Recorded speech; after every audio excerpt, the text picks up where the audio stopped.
Good evening, students. Good evening, sir. My name is Jaypal.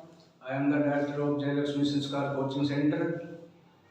First of all, it would be my pleasure to give my introduction.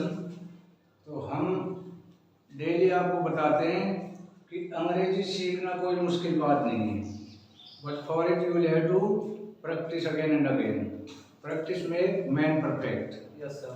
जब तक तुम practice नहीं करोगे, until you will not practice, you would not be success to speak English. So for this you will have to practice again and again. English is not hard as a crack of walnut. अंग्रेजी अखरोट तोड़ने के बराबर मुश्किल नहीं है. English is as easy like a cup of tea. एक चाय के कप पीने के बराबर इंग्लिश आसान है, लेकिन कब? When will you practice again and again? So let us start without delay. Today I am going to teach is very important structure. कि अब तक ये तो सुना है कि ये काम कर दो वो कर दो, लेकिन मैं आज बताऊंगा कि ये काम उससे करवा दो, किसी दूसरे से करवा दो.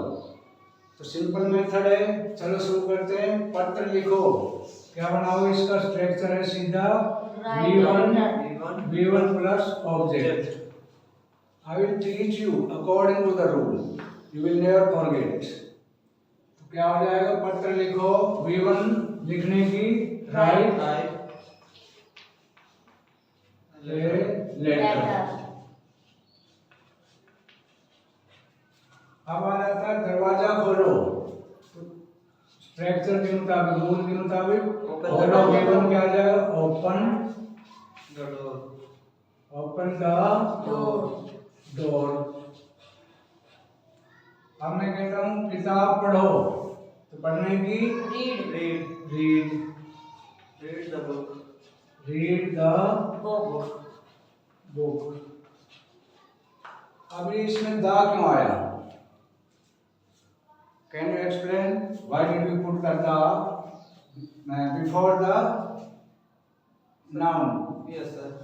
तो ये क्या है कि जो भी कॉमन नाउन है, हमारी कॉमन नाउन है, उससे पहले हमेशा आर्टिकल लगता है. जी सर. तो इसलिए ये दी यहाँ पे आया. और किताब पढ़ो, रीड द बुक हो गया. टीवी बंद करो.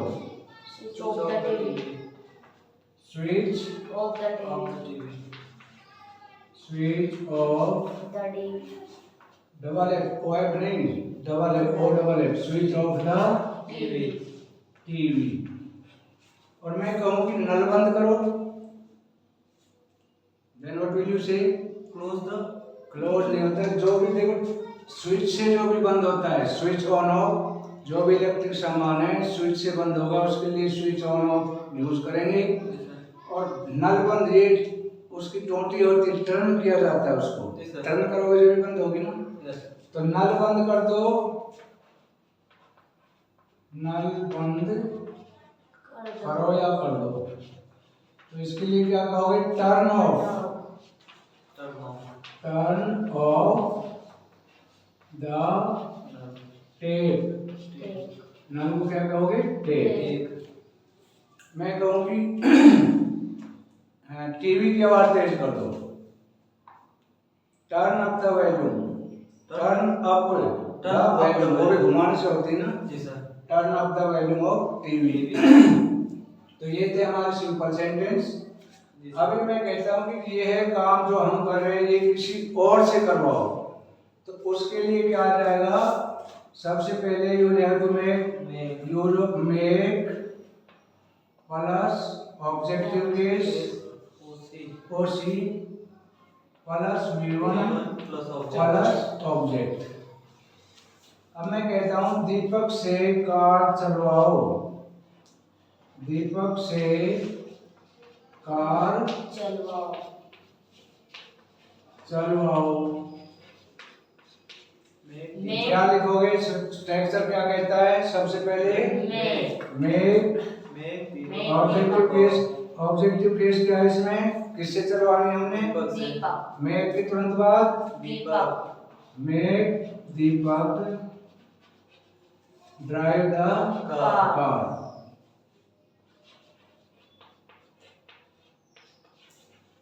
Drive the car.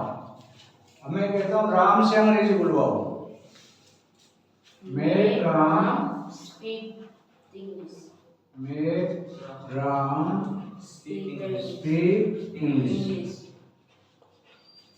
मंजीत को रूम के अंदर बैठा हो। इंग्लिश। मंजीत से दरवाजा खुलवाओ। मेक मंजीत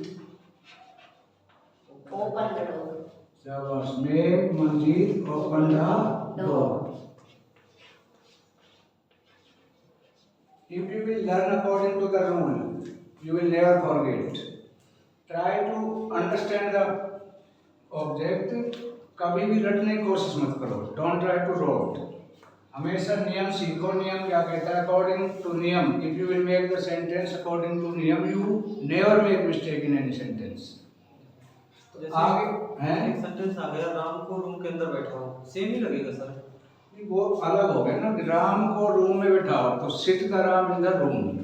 बिठाओ, राम को रूम में बिठाओ, पहला ही वो आ गया ना उसमें। राम को रूम में बिठाओ, sit Ram in the room.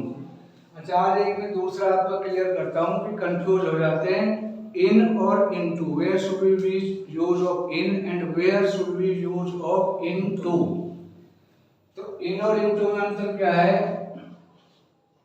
इन और इनटू। जैसे मैं कहूँ कि बच्चे क्लास में हैं, तो क्या कहोगे? Children are in the class. और कोई जब बाहर से क्लास के अंदर आ रहा है उस समय यूज करोगे आप इनटू, क्योंकि बाहर से, जैसे Ram is coming into class. तो ये बड़ा अंतर है। जो पहले से उसमें है उसके लिए इन, और जो बाहर से अंदर आ रहा है उसके लिए इनटू। अभी हम चलते हैं, जैसे आ जाता है कि समय आ गया है, समय आ गया है, आ गया है। हम कह रहे हैं किसी भी काम को करने का समय आ गया है, पढ़ने का समय आ गया है, लिखने का समय आ गया है, तो उसके लिए क्या करोगे? It is time. उसके बाद इट इज टाइम टू। फिर V1 और ऑब्जेक्ट। अब मैं कहूं कि इस काम को करने का समय आ गया है, तो क्या कहोगे? It it is is time time to work. Do this work. Do this work. To do This this work. Work. इस काम को करने का समय आ गया है। It is time to do this work. मैं कहूँ अंग्रेजी बोलने का समय आ गया है। It is time To speak. It is time to speak English. मैं कहूँ भाई बहुत दिन हो गए पढ़ते हुए, अभी अंग्रेजी बोलने का टाइम आ गया है, तो क्या कहोगे? It is time to speak English.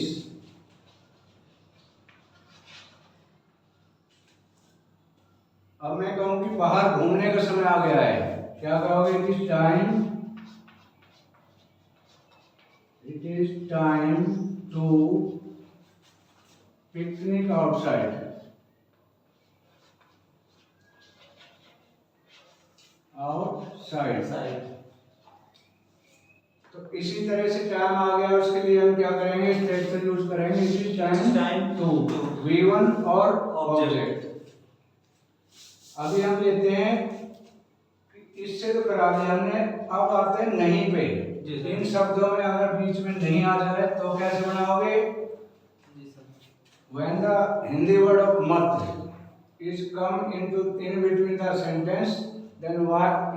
How can you make the sentence? अब मैं कहता हूँ पत्र मत लिखो। पत्र पहले हमने सिखाया पत्र लिखो, दूसरा सिखाया उससे लिखो, अब आता है मत लिखो। पत्र मत लिखो। पार्क में मत खेलो। पार्क में मत खेलो। Don't play in the garden. तो जो भी ऐसे सेंटेंस है जिसमें लास्ट में ओ की साउंड आ जाए और बीच में मत या नहीं आ जाए, तो उसके लिए हम फर्स्ट ऑफ ऑल हम यूज करते हैं do not. Do not, don't भी बोल सकते हैं शॉर्ट में, डोंट, उसके बाद में आ जाता है V1, उसके बाद में ऑब्जेक्ट। ऑब्जेक्ट। अब मैं कहता हूँ पार्क में मत खेलो, क्या बनाओगे? Don't play Don't the play. park. शाबाश, don't Play the park. Play The park. Park में, मैं के लिए क्या लगाओगे? In, don't play in the park, don't play in the park. मैं कहूँ छत पर मत खेलो, तो क्या कहोगे? Don't play on the roof, on the Roof. Roof.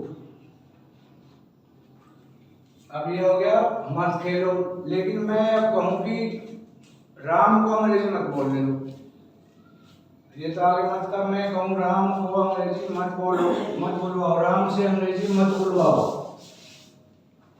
Ram से अंग्रेजी मत बोलो। राम से अंग्रेजी मत बुलवाओ। बुलवाओ, मैं पहले कहूँ बुलवाओ, राम से अंग्रेजी बुलवाओ, क्या कहोगे? डोंट, राम से अंग्रेजी बुलवाओ, राम से अंग्रेजी बुलाओ। Make Ram, make Ram speak English. हाँ, make Ram speak English. English. अब दूसरा मैं कहता हूँ कि राम से अंग्रेजी मत बुलवाओ, डोंट मेक राम शाबाश, Don't make don't Ram speak. Speak English. Make Ram, Speak English. Make Ram speak English. Speak English, English. ये मेक क्या है? What is the make? What do you mean by make? Make एक पॉजिटिव वर्ब है, तो how to use a positive verb? Make. ये make के प्रयोग है, काम करवाता है सर। हाँ, किसी से खुद काम करो, वर्ब की फर्स्ट फॉर्म ऑब्जेक्ट, दूसरे से कराओ मेक, नहीं कराना डू नॉट, और उससे नहीं कराना डू नॉट मेक। अभी प्रैक्टिस कैसे करनी है? How to practise? मैंने कई बार बता दिया है कि भाई पढ़ तो लेते हैं, तुम्हें याद भी हो जाता है, लेकिन प्रैक्टिस कैसे करें अपने आप में? कहीं भी अकेले बैठ जाओ, किसी रूम में अकेले बैठो, और जो भी माइंड में आए, whatever comes in your mind, you have to make the sentence in your mind, and बोलना है, मुंह से निकालना है। जब तक मुंह से नहीं निकालोगे तब तक अभ्यास नहीं होगा।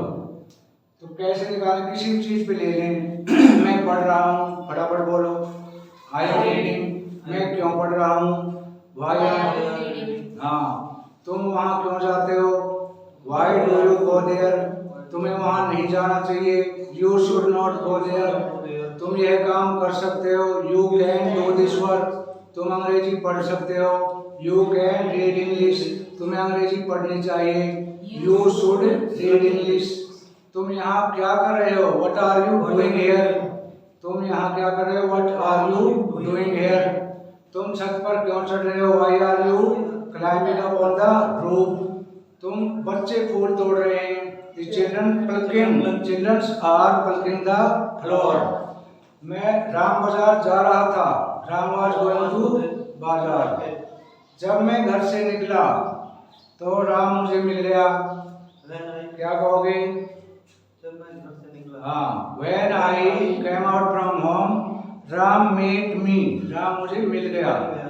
तो कोई भी सेंटेंस है, भाई मैं पत्र लिख रहा हूँ, मैं पत्र लिखने जा रहा हूँ, I am going to writing a letter, मुझे अंग्रेजी बोलनी चाहिए, आई शुड स्पीक इंग्लिश, मैं यह काम कर सकता हूँ, I can do this work, मैं यह काम नहीं कर सकता, I can't do this work, मुझे यह काम करना चाहिए, I should do this work.